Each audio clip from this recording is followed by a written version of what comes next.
Hi, Trevor here, Life Reflections Through Music. Thanks for stopping by.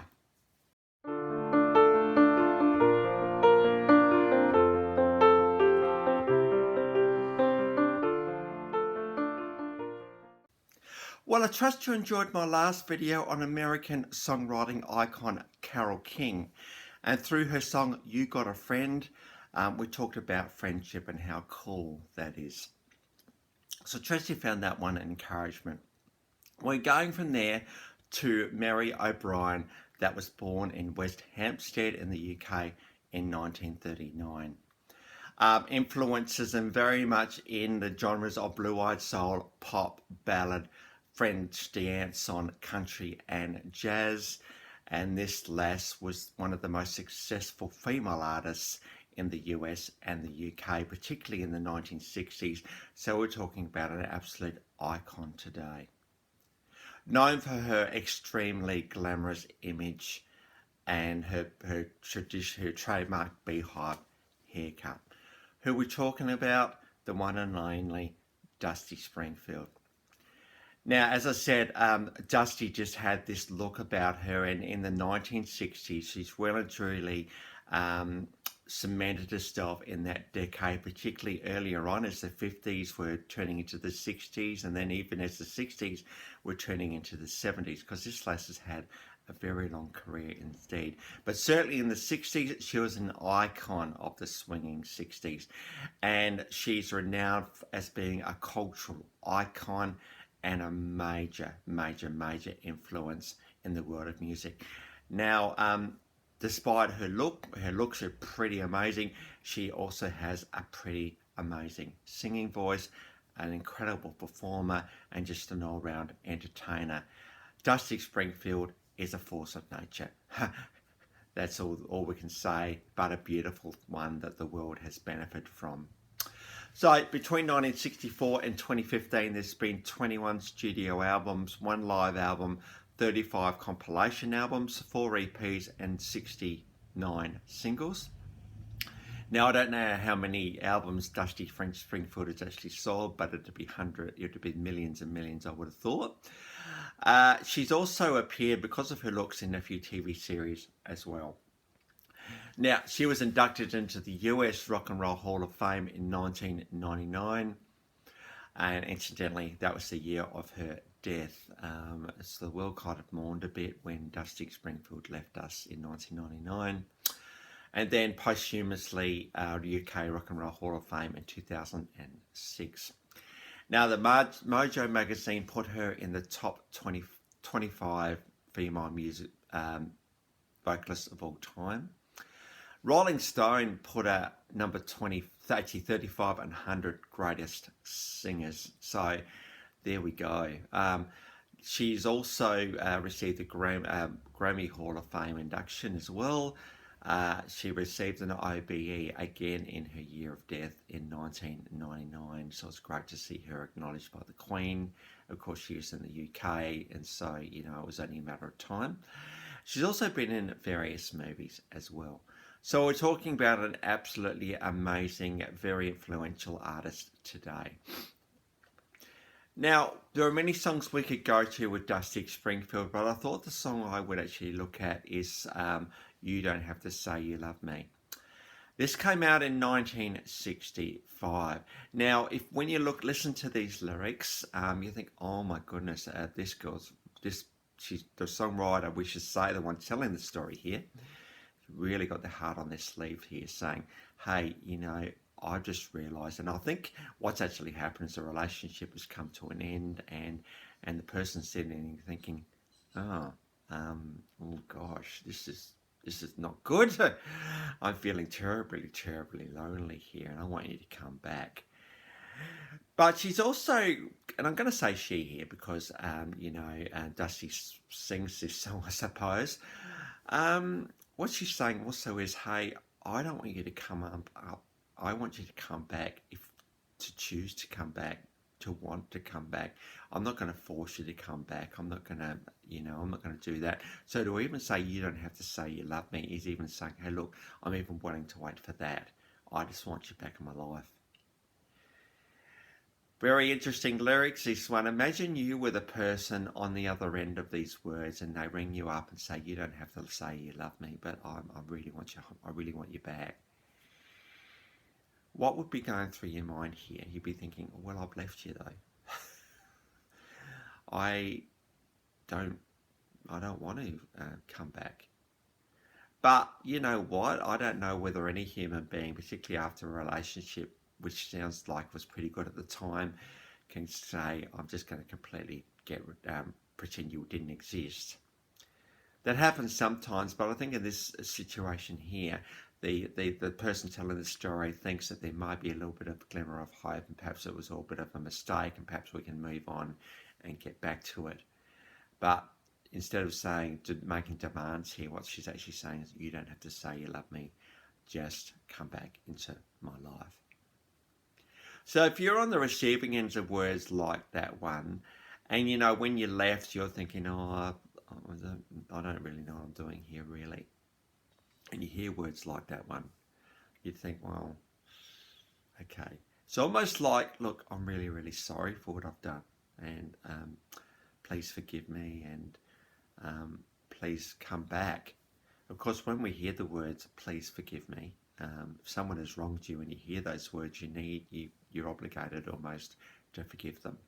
Because, you know, if you don't forgive at that point, you know, it's only bad for you, because it's still ripping you up inside, even though you've got the outside is like all clean and clear and you've got your mask on, but deep down inside your emotions are whirring around like a whirlpool.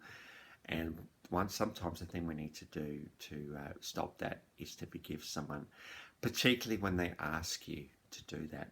I'm really, really sorry for what I've done. I'm wondering if you can find it in your heart to forgive me. We don't forgive when it's like just a really short, sharp kind of, oh, why don't you forgive me sort of thing. There's got to be some heartfeltness in there, because otherwise you start being filled like a blank check a little bit.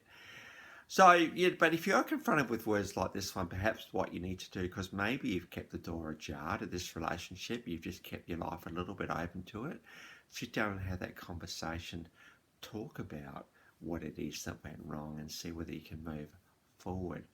Talk about also, not about just your interactions with the person, but also your interactions with love. How do you think love is going? Because you know what, love is patient and kind. The bar for love is really, really high. It's relationships that get in the way of love sometimes. Love is just one of the best for both people. So if you are confronted with these words and you are keeping the relationship ajar, this is an opportunity for you to have the say that you need to have, though. And if you are the one that's saying these words, have the grace to listen and to really understand, but more importantly, make everlasting change. We're not talking about a change that lasts 1 week or 1 night or 1 day. This is a complete cultural change for you.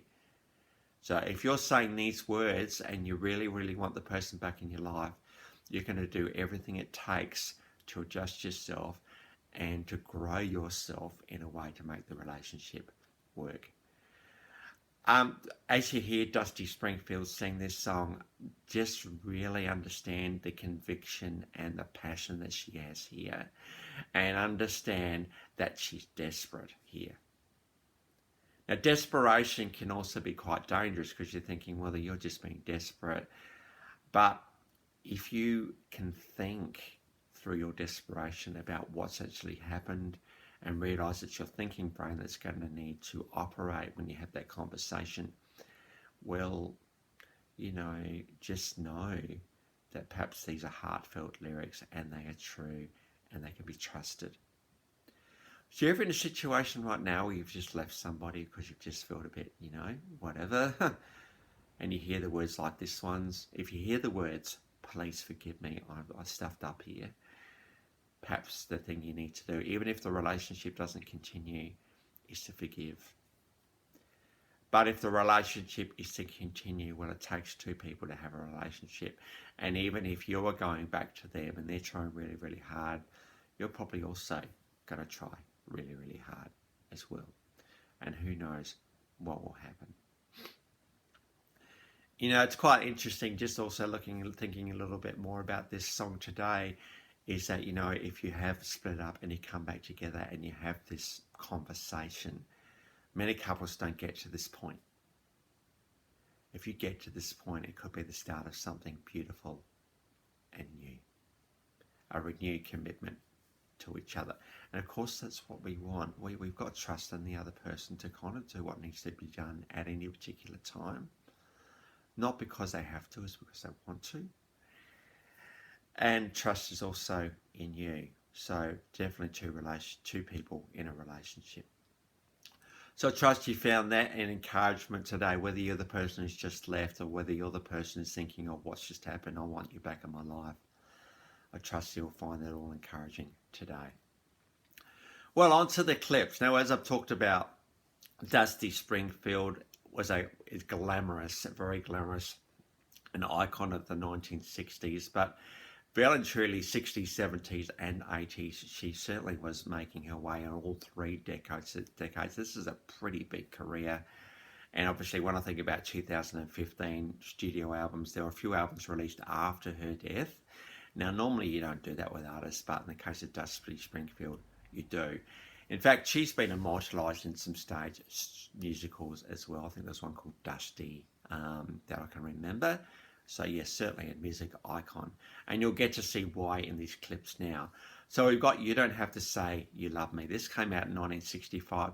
Apparently Princess Margaret was in the audience at this particular performance. And this is Dusty in her absolute glorious best. This is Dusty Springfield. She's got a bit of attitude. She's got a bit of passion. She's got a bit of everything really. And an amazing singing voice. And so we've got that one from 1979. And then we've also got I Only Want to Be With You. This came out in 1963. Of course, the Bay City Rollers actually covered this song in 1970s. It was a pretty big song for them as well. Of course, it was a massive hit for Dusty Springfield. This is her first single she ever released. This is a performance from the 1960s, the Ed Sullivan Show. So that's in the US. So there we go. I guess less in the UK, performing in the US. Her first album came out in, when was it? 1964. So, she was certainly hitting the ground running. And so we've got as a live performance as well. And then she also had a bit of a hit in the 1980s as well, with the Pet Shop Boys, and the song was "What Have I Done? What Have I Done? What Have I Done to Deserve This?" Bit of a combination of Dusty Springfield's iconic vocals and the Pet Shop Boys doing the rap part, and they together had a massive hit for this one, with this particular song. And I've actually found a live version of that one as well, and that's come from the Brit Awards, because the Pet Shop Boys are British as well, and so that one's there for you as well. So the links to those three live clips today are in the description below, and I've also included my last video from Carole King, so if you want to recap on her, feel free. Well, if you've come back for another one, or if this is your first time to Life Reflections Through Music, welcome everyone to the channel. I've really appreciated the engagement of late, and thank you for the requests that have been coming as well. It's always good to talk about artists that people want to know a bit more about, and so thank you for doing that. Well, that's it for today. Next time we're going to go on to Debbie Harry and Blondie. So until then, I'll catch you around. Bye for now.